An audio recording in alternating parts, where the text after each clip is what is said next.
கட்சியின் சின்னம் என்னவென்று தெரியாமலே 25 வேட்பாளர்களை அறிவித்த அண்ணன் சீமான் குறித்து தான் இந்த காணொளியில் நம்ம காண இருக்கோம்.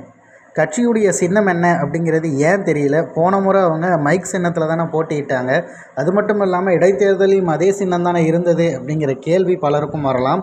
ஆனால் நாம் தமிழர் கட்சியுடைய நிரந்தர சின்னமாக, அதாவது அவங்க இப்போ 8% வாக்கு வாங்கிய பிறகு அவர்களுக்கான நிரந்தர சின்னம் கிடைக்கும். அப்போ அந்த சின்னம் என்ன அப்படிங்கிறதுல தான் ஒரு சின்ன குழப்பம். அதை முடிவு பண்ணுவதற்காக எலெக்ஷன் கமிஷன் கிட்ட அவர்கள் விருப்பப்பட்ட சில சின்னங்களை கேட்டிருக்காங்க. இன்னும் சொல்லப்போனால் ஆனால் சீமான் அவர்கள் கைப்படவே வரைந்து ஒரு சின்னம்லாம் கேட்டிருக்கிறதாவும் பதிவு பண்ணியிருக்காங்க. இப்போ அது என்ன ஆகும் அப்படிங்கிறது எலெக்ஷன் கமிஷன்லேருந்து வர பதிலை பொறுத்து தான் இருக்குது. இது வரைக்கும் அதற்கான பதில் எதுவும் வரல.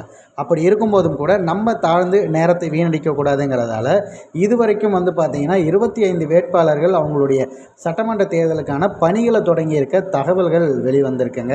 இது எந்த கட்சியும் செய்யாத நிகழ்வு. இதுவரைக்கும் தமிழகத்தில் அடுத்த ஆண்டு தேர்தல் நடக்க போகுது அப்படின்னு தெரியும் போது இந்த ஆண்டு தொடக்கத்திலேருந்தே அதற்கான வேலைக்கு எல்லாமே தயாராகுவது அப்படிங்கிறது எந்த ஒரு கட்சியும் செய்யாதது. நாம் தமிழர் கட்சி மட்டும்தான் அதில் தீவிரம் காட்டுறாங்க. கட்சியுடைய தலைமை ஒருங்கிணைப்பாளர் சீமான் அவர்கள் தேர்தலுக்கு இன்னும் ஒரு வருஷம் இருக்குது அப்படின்னும் போது கூட வேட்பாளர்கள் எல்லாருமே களமிறக்கியிருக்காரு. அவர் ஏற்கனவே என்ன சொன்னார்னா 60 வேட்பாளர்களை நாங்கள் தயார் செஞ்சுட்டோம், 25 பேரை இப்போதைக்கு ஒவ்வொன்றா வெளியிட்டு வந்துட்டுருக்காரு.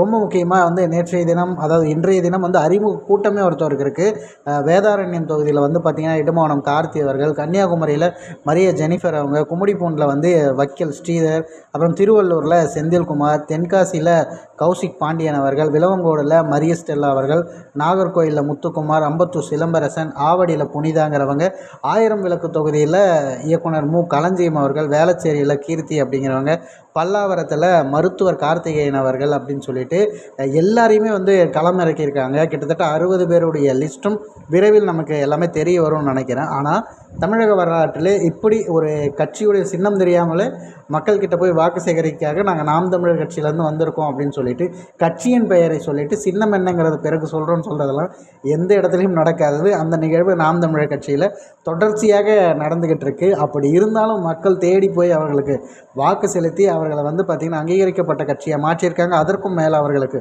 வாக்கு சதவீதம் கடைசி தேர்தலில் கூடியிருக்கு அப்படிங்கிறதெல்லாம் மிகப்பெரிய விடயமாகத்தான் பார்க்கப்படுகிறது.